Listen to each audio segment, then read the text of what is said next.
राधे राधे मित्रों, हम आपके लिए लाए हैं चाणक्य अद्भुत नीति शास्त्र।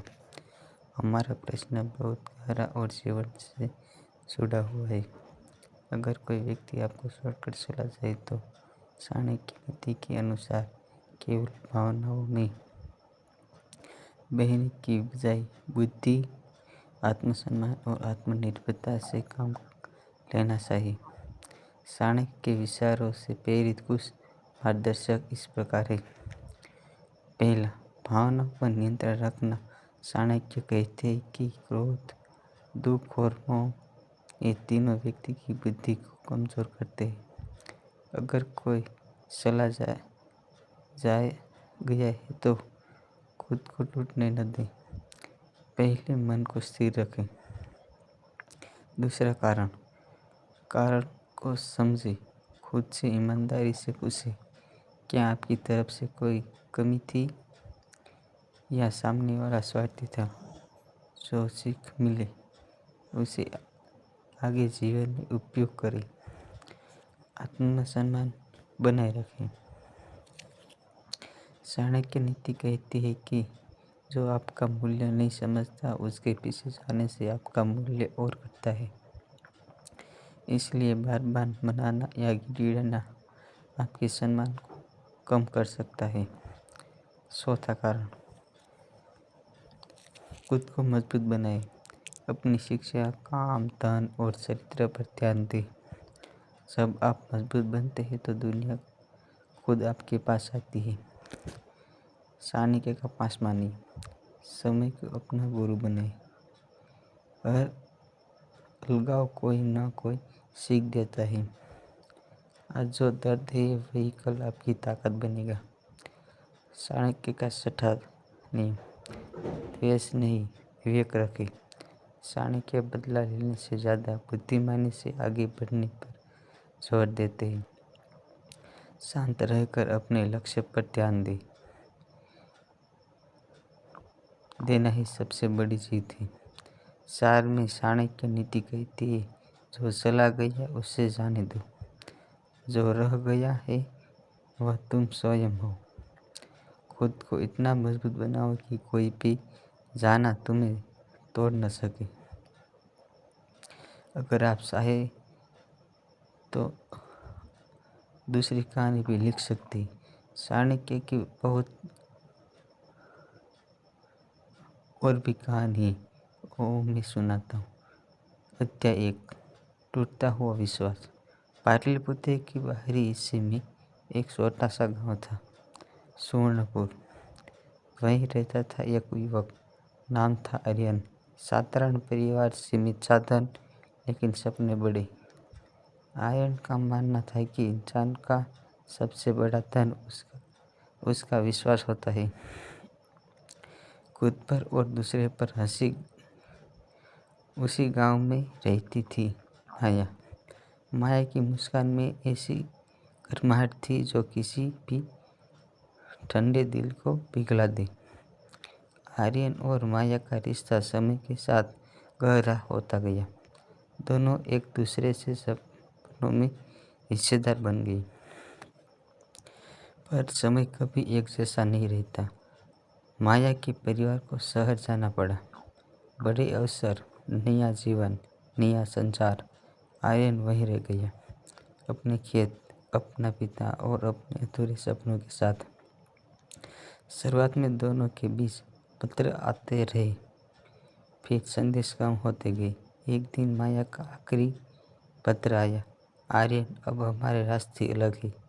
मैं तुम्हें रोक नहीं सकती और तुम मुझे बांध नहीं सकते।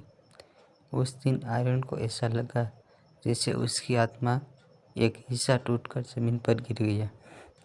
अध्याय 2, अकेलापन की आग। दिन बीतते गए। आर्यन खेतों में काम करता, पर मन कहीं और भटकता रहता। रात को आसपास की ओर देख कर सोचता, क्या इंसान इतना आसानी से बदला जा सकता है? गांव के लोग उसे समझाते, भूल जा बेटा, जिंदगी आगे बढ़ती है। पर दिल को समझाना सबसे मुश्किल काम होता है। उसी दौरान गांव में एक बुद्धिमान ब्राह्मण आ गए। लोग कहते थे कि उन्होंने तक्षशिला में विद्या पाई और चाणक्य के विचारों से बड़े ज्ञाता है। उसका नाम था आचार्य सोमदेव। आर्यन एक दिन उससे मिलने गया। उसकी आंखों में दर्द और सवाल दोनों थी। चाणक्य की सीख। आचार्य सोमदेव ने आर्यन को ध्यान से देखा और बोले, तुम्हारी आंखों में युद्ध चल रहा है, मन और बुद्धि का युद्ध। आर्यन ने सब कुछ बता दिया।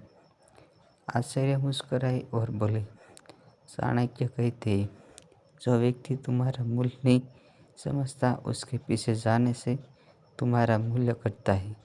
आचार्य चुप रहा। आचार्य आगे बोले, जब कोई तुम्हें छोड़ता है तो वह तुम्हारी जिंदगी से नहीं जाता, वह तुम्हें तुम्हारी असली ताकत से मिलवाता है।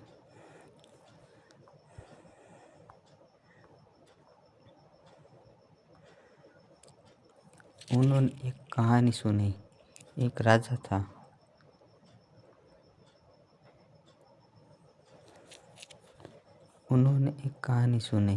एक राजा था जिसे उसके सबसे भरोसेमंद सेनापति ने धोखा दिया। राजा टूटा, पर चाणक्य ने उसे सिखाया कि भावनाओं से नहीं, रणनीति से शासन चलता है। राजा ने खुद को मजबूत किया और कुछ वर्षों में एक ऐसा साम्राज्य बनाया जिसे कोई हिला नहीं सकता। अध्याय 4, आत्मनिर्माण का मार्ग। उस दिन के बाद आर्यन बदलने लगा। वह सुबह जल्दी उठता, मेहनत करता, पढ़ता, सीखता। उसने खेती के नए तरीके अपनाए, बाजार से जुड़ा, अपने गांव के युवाओं का साथ छोड़ा। लोग कहने लगे, वह वही आर्यन है जो कभी चुप रहता था। अब उसके चेहरे पर आत्मविश्वास था। आचार्य सोमदेव अक्सर कहते, याद रखो, शक्ति केवल धन में नहीं होती, स्वभाव, ज्ञान और संयम में होती है। 5वां अध्याय, सामना। सालों बाद एक दिन माया फिर से सुवर्णपुर आई। शहर की चमक अब भी उसके चेहरे पे थी, पर आंखों में वही शांति नहीं थी। वह आर्यन से मिलने गई। आर्यन अब एक सफल किसान और गांव का मार्गदर्शक बन चुका था। उसने माया को सम्मान से बैठाया, पानी दिया। माया ने कहा, तुम बहुत बदल गए हो। आर्यन मुस्कुराया, हाँ, किसी के जाने में मुझे दुख से मिलवा दिया। माया कुछ कहना चाहती थी, पर शब्द नहीं मिले। अध्याय 4, छठा, सबसे बड़ी जीत। माया के जाने के बाद आचार्य सोमदेव ने आर्यन से पूछा, दिल में कुछ बाकी है? आर्यन ने उत्तर दिया, न दुख है न क्रोध, बस एक ही सीख है। आचार्य मुस्कुराए, यही चाणक्य की असली नीति है, दूसरों पर नहीं, खुद पर विजय पाना। नया प्रकाश। अब आर्यन केवल अपने लिए नहीं जीता था, उसने गांव में एक पाठशाला खुलवाई, बच्चों को पढ़ाता, युवाओं को जीवन की दिशा दिखाता। वह अक्सर कहता, अगर